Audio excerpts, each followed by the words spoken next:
Hey everybody, welcome to the Reboot Recovery Show. We have a super special episode for you today. We are bringing an OG, that's right, an original gangster of Reboot Recovery, somebody that's been around for a long, long time. Bryan Flanery, one of our team members, one of our leaders, is joining me today. He's going to share all kinds of updates about what's going on in our military and what that means for Reboot. Stay tuned.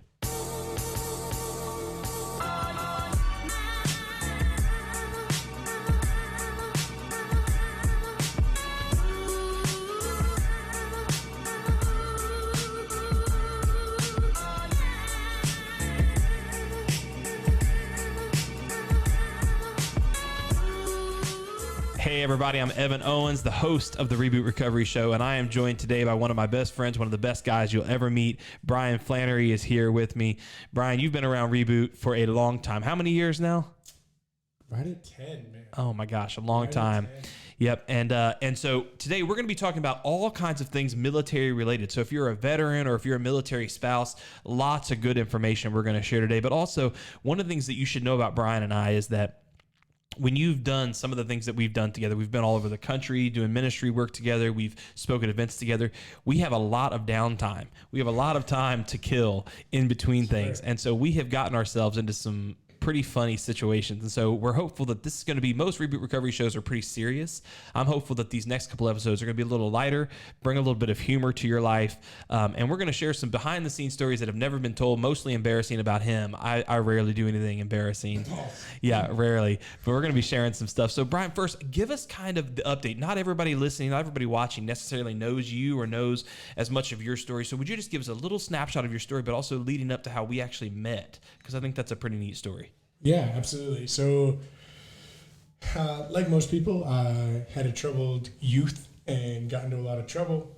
When I got old enough, I can remember being a sophomore in high school when 9/11 happened and watching it happen. And I knew from that day, I knew I was going to do something. I just didn't know what it would be. Yeah. So fast forward a few years to kind of get out of some situations I'd put myself in. Joined the Army and found out very quick that I was a really good soldier. Mm-hmm. You tell me where to be, what time, and what uniform to be in, I can do that with my eyes closed. And so progressed rather quickly in the military. I loved it. I loved being a soldier. It absolutely became my whole identity. And in 2010, I deployed to Afghanistan, and unfortunately just... it was a tough deployment for the 101st, for strike specifically, and I was injured. And that injury, for the longest time, was the worst day of my life. But interestingly enough, getting hurt led to me meeting you. And so I got hurt. I got brought back to Fort Campbell. I got sent over to the Warrior Transition Battalion, which is where they send sick, injured, and ill soldiers to heal and reintegrate into the fighting force or to transition out. So I got there and I started having all these surgeries, and everybody around me was like, go through this program, it'll help. Go through that program, it'll help. This is what you need next. And right. So I did. Yeah. That's one of the things, people assume that people just want to be miserable. Most of us, we do what people tell us to heal. We don't like how we are or how we're feeling. And we're trying our best, but we don't know. And so I did all the surgeries. I went to all the programs. I did everything everybody told me, and nothing was getting better. So in 2012, I moved my wife and kids back to Indiana under the false notion that, it had just been made official that they were going to force me to retire medically. And so wanted my wife to go lay roots, go get a job, get the kids in school. I'll come up, I'll get a job, easy transition, get a house, all that. In actuality, I knew that I was going to take my life and that her and my kids didn't deserve to find me because I didn't do anything wrong. And so, I sat on a bed and swallowed 2 bottles of pills. And for the first time in a couple of years, I smiled because I thought the pain was all over. It wasn't. And I thought I'd been angry in my life, but I was never more angry than I was when I woke up at the hospital. And through just a series of events, when I was released from the hospital, I was walking back to my barracks room, and I was thinking of ways that I could be successful. I can remember walking and thinking of the different options I had. And as I walked by this building that I'd walked by thousands of times at the WTB, this guy was standing out front with a black T-shirt that said "Reboot Combat Recovery." Those were the old school T-shirts too, the ones that were like made of the cheapest Hanes material known to man. Yeah. Fall apart while you're walking in them. Yeah, I just forgot the name of the company. Gallup. Whatever it was, yeah. Anyway, yeah. Anyway, those. And as I walked up, you were like, "Hey, man, you here for Reboot?" And I was familiar with Reboot because I knew he wasn't there for Reboot because ain't nobody there for Reboot the first time they walk by. That's right. That's right. But I was familiar with it because Dr. Jenny Owens, your better half and co-founder of Reboot, had been my doctor of occupational therapy at the Traumatic Brain Injury Clinic. Right. Who had helped me. She had helped me with my vision, with my hearing, and she had helped cognitively with living with the changes. Mm-hmm. Right? Like, that's one thing. Like, when you get hit in the head, it just doesn't automatically like, oh, you're cured, right? Right. And part of it was just learning that, okay, it's okay that things are different, but I can still be productive. I can still do things. Right. And actually, I don't know if I've ever admitted this in public, but at the time, I didn't think I could do anything with the future because the people around me were like, dude, with your head injuries, like, school's not an option. This isn't an option. Best thing you can do is just like get a solid construction job, which physically I couldn't do. Because, right, your shoulders, your knees, everything else, yeah. I tried, and Dr. Owens was the first person that was like, if you wanted to go back to school, you could do it and do it well. And she was the first person to plant that seed. But anyway, and so when you asked me, like, hey, are you here for Reboot? I had said no because I was familiar with Reboot, and I kind of lived in the pretense that, you know, I was an atheist, and God has never had time for me, so why would I make time for him? And, you know, my trauma didn't start in the military like most of us. You know, there was significant trauma throughout my childhood and adolescent years, and the military just kind of stacked on top of that. And so it was hard for me to see where this God would be throughout my life. But then you said the two words that gets anybody to do anything. Here's some money. That's 3 words. What were the 2 words? Free food. Free food. Right. You know, kind of the joke when I'm talking to people today is I walked into Reboot for a plate of lukewarm spaghetti and I just never left. Wow. And so my life was changed through through going through the group and hearing these things. And, you know, it was the first time that I had ever been able to look back at my life in every sad, bad, hard moment and been able to identify where God was in it. You know, and it's interesting because a lot of people, they know Reboot Recovery. They kind of think they know Jenny and I's story, but I think one of the things that people overlook or forget, I mean, here we were 2 civilians going on to a military base. I remember the first time going to like the PX there to the cafeteria area of it where they have all the, you know, Taco Bell, food court, whatever it's called, yeah. And I remember I went there during lunch to pass out some flyers, and Jenny's like, take these to the place. I got to go back to my office. I'm like, cool, I got this. And I remember walking in, and like I was the only person not in uniform in the entire joint. And I remember thinking to myself, like, this is what it truly feels like to be a true minority. Like, this is it. Yeah. And, you know, here I am, I'm walking up to tables and being like, hey, have you heard of Reboot? And like, no one's nice to me. Everybody's yelling and not yelling, but ignoring me or laughing me out of the lunch table. I felt like I was back in 7th or 8th grade again. Like, can I sit here, please? But I think the thing about it is what people often overlook in ministry and in any organization leadership is that I've always said this, and you agree with this, I know we've talked about, is that leaders are overrated. You know, ultimately, the person who's in charge of things a lot of times gets the credit. They get the attaboys, but really it's the first few followers. It's the first few believers. It's those people that buy in. I mean, if Jesus had never added a couple of his first few disciples, he would have just been a lunatic claiming to be the Son of God. Right. But the fact that you had Peter and you had James, you had John, you had, you know, Thaddeus, you had these people believing in him, all of a sudden it was like, well, wait a minute, I know these dudes, they're fishermen, they're not crazy. And so if they're saying he's legit, well, then maybe he is legit. And that sort of brought this ability for him to reach people that really, if he just walked up to him out of the cold and was like, hey, I'm the Messiah, it wouldn't have happened. And I think the same is true. Not that I'm comparing myself and Jesus in any way, but what I'm saying is that was a close one. But what I guess I am saying is that when you, Jeff, Brandon, you know, Matt, when some of these folks originally came on board and said, hey, this thing at Reboot's working, it's working in my life, you guys brought legitimacy that when we would walk into the PX a year later, right, it was, oh, you know what? I know such and such, he went through that, and that brought some realness to it. And I think that's really important, because I think as people who are listening to this, who are leading organizations, don't think of yourself more highly. It's those first few followers that ultimately will be the reason your mission grows. It will be the reason. And I think about most of Reboot's growth to this day comes through word of mouth. That's right. And, you know, and I told you this years ago, but I had a ton of respect for you, because the first time you got in front of the group, the first thing I ever heard you say was, I'm not a soldier. Yep. I'm not a veteran. I'm not a pastor, and I'm not a counselor. Yep. You have no reason to believe anything, but I want you to know I'm here because I care. Yep. And like, I mean, anybody from the military community that's been hurt or gone through things and has gone to seek help, like, that's not normal. Right. Usually it's, oh, well, you know, like, and I've told you this story, but I had a social worker. The first time I reached out for help, I went to see the social worker who had never served, wasn't a dependent or a military family, just ended up there and sat down. She was reading through kind of my case and what had happened and stuff like that. And she looks at me and goes, when this first happened, you felt. And I'll be honest, I don't know anything else she said.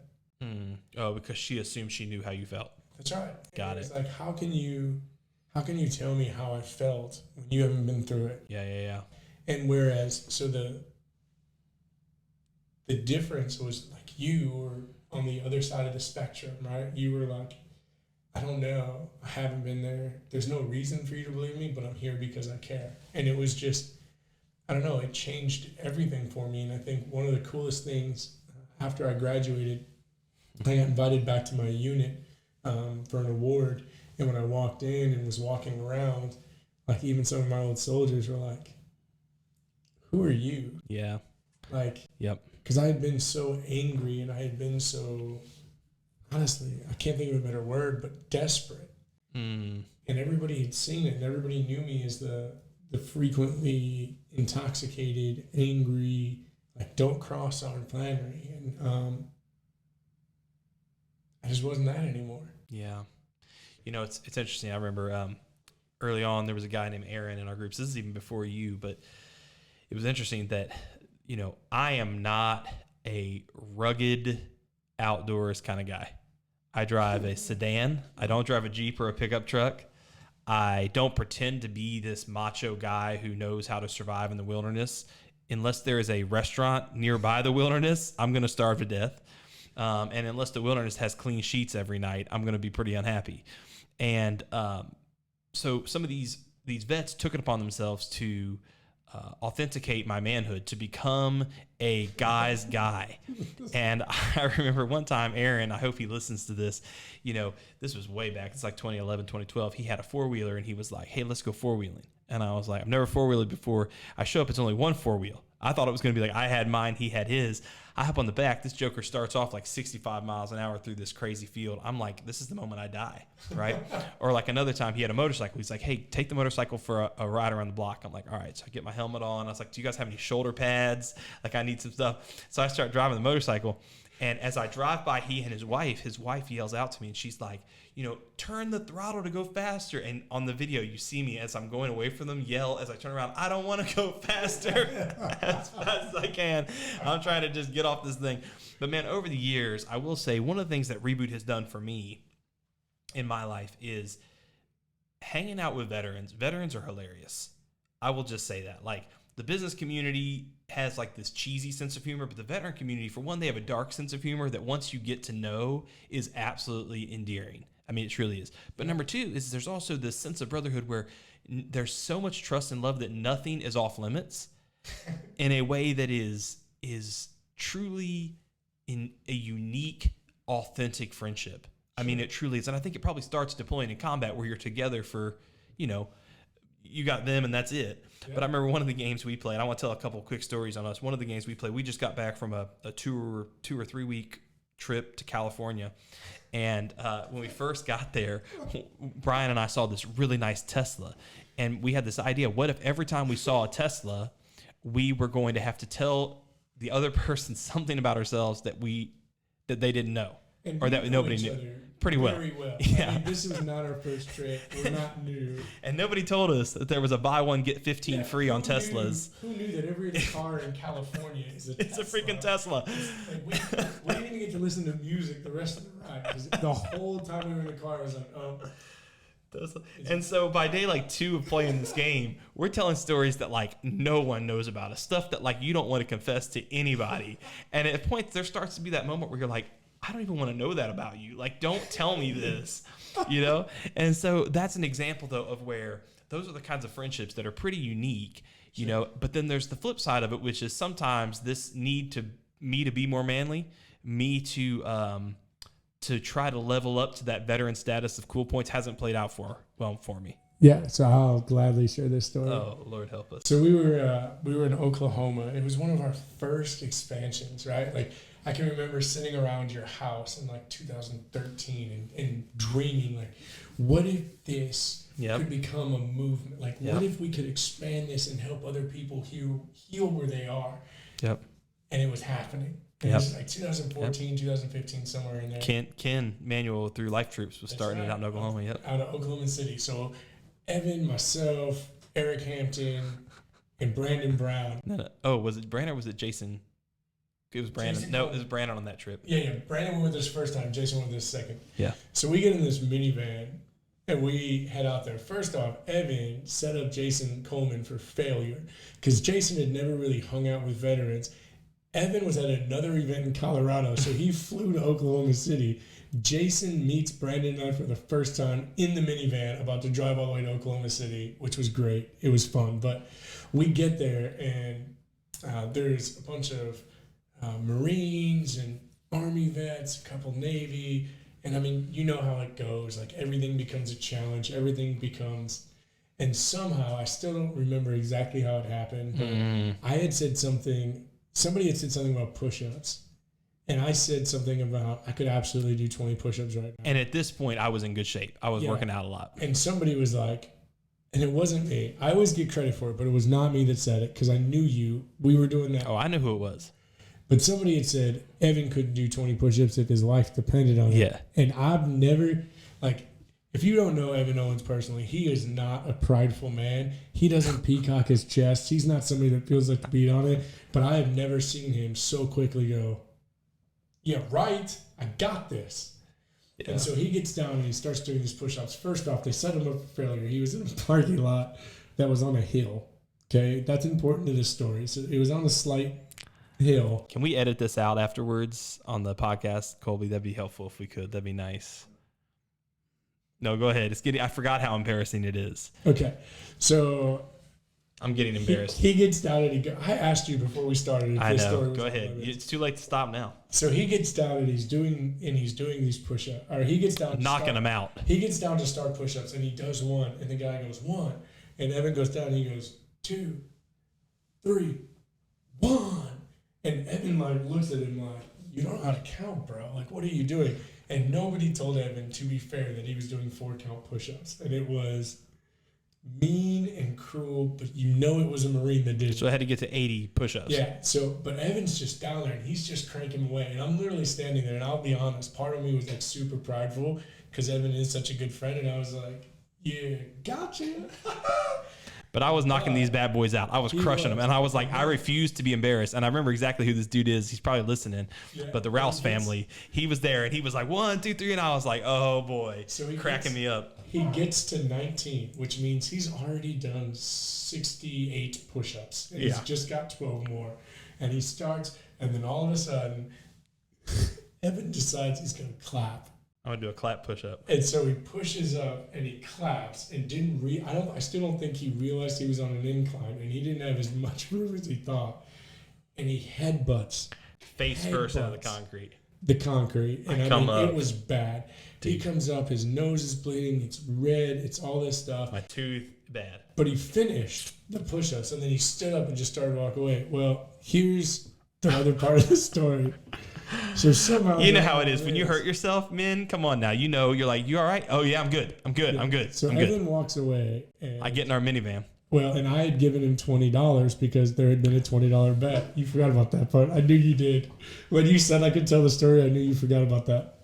So I give him the $20 and he's like, all right, cool.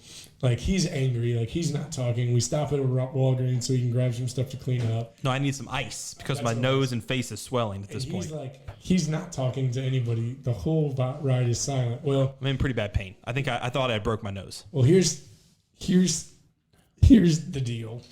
Yeah, so he gives me my $20 and I'm like very confident. And by the way, the next morning I'm supposed to speak to a big group of people, and I have massive bruises across my eyes. My nose is still full of. I've got packing stuff in my nose. It was bad. So it was bad.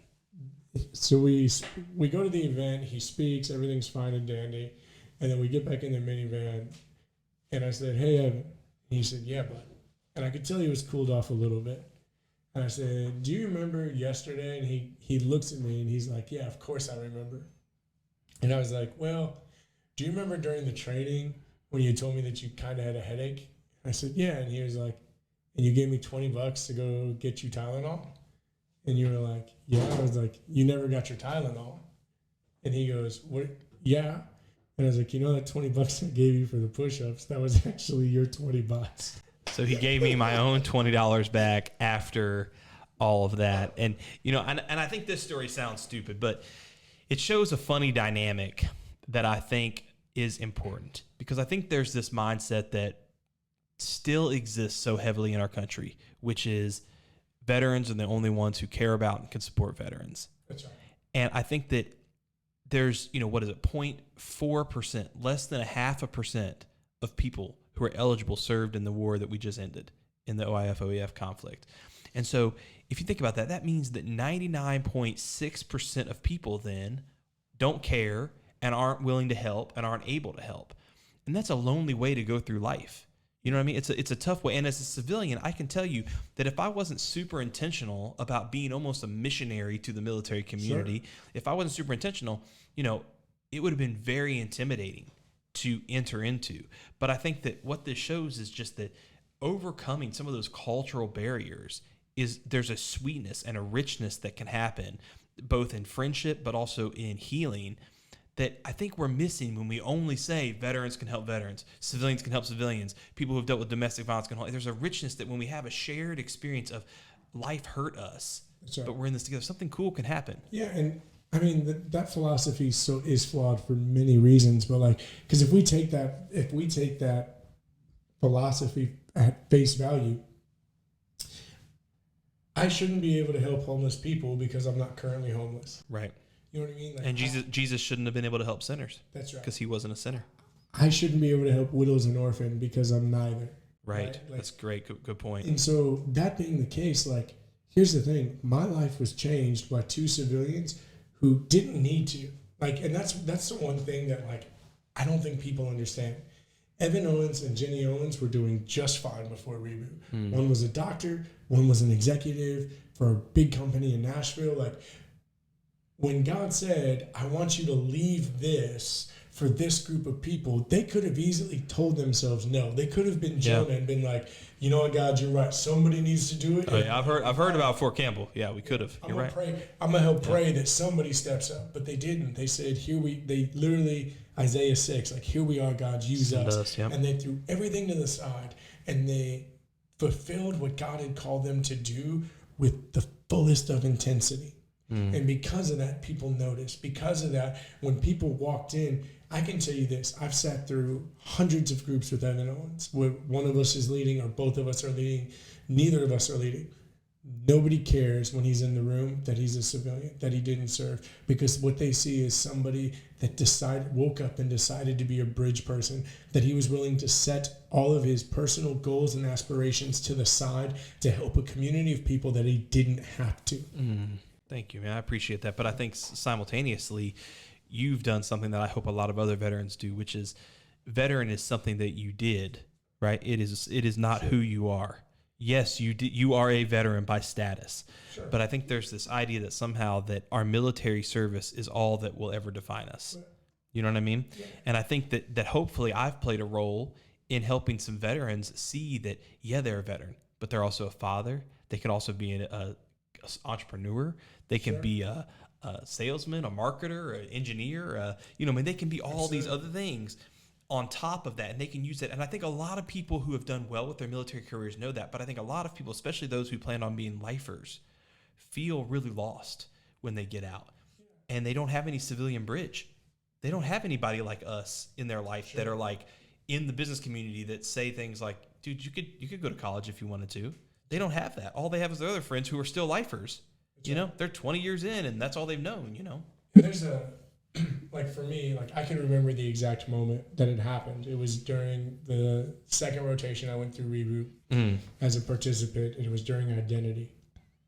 And one of the things that I realized about myself is like, if I look at my life as a book, right? Through my experience in the military, what I've been through, training, you know, everything. Like my whole identity had been on my chest. You could see it when I walked into a room. And what had happened is the book of Bryan had become from cover to cover about veteran, about my military service. Right. And what REBOOT helped me identify is even though, yes, I am a veteran. Yes, my story is my story. Yeah, pivoted because of that, yep. But it's a chapter. It's not the whole book. It's a very small chapter in the life of Bryan. That's a Monty Python. And I get it. Always look on the bright side of life. That's right. And so for me, it was like, and that's one of the things that I've tried to communicate is like, REBOOT turned my pain into purpose, but it also helped me see that the book of Bryan is a lot more than just what I've been through or what I've seen. That's right. And if you're watching this, I don't care if you're a veteran, first responder, or what, you know, that's the same is true for you. And right now there is something really cool happening in our military. You know, our military, the face of it, is really going through a lot of changes. And as such, we're trying to respond to that as best we can and meet those demands. And God's opened up some doors. There's some amazing things happening within the military. And I'd like to talk about that. But unfortunately, we don't have time in this episode. And Bryan's really on the front lines of seeing some of those changes. And so we're going to continue. This is going to be a 2-part, maybe a 3-part. Who knows? Anything could happen at this part. Right? Your boy got a 3-part. I know. Wow. See how he took it from a 2 and instantly grew it to a 3. You see that? That's it. Give an inch, I'll take him out. Right. But the point is I want to continue this conversation because I think a lot of people sort of see this thing. We're downsizing. We're not at war anymore. Is there still a need in the military community? Why should I give to that cause? Why shouldn't I, do? And I want to talk about that a little bit. So we're going to deal with that in the next episode. Again, I'm Evan Owens with the REBOOT Recovery Show. I'm so glad you chose to join us. Again, if you have something you want us to discuss on the show, email us, info@rebootrecovery.com, or find us on Facebook, Instagram, and message us there. And don't forget, share this, tell your friends about it, go leave a review on iTunes or wherever you listen to the podcast. Thank you so much, and please subscribe, and we will stay in touch. Keep moving forward as we overcome trauma together.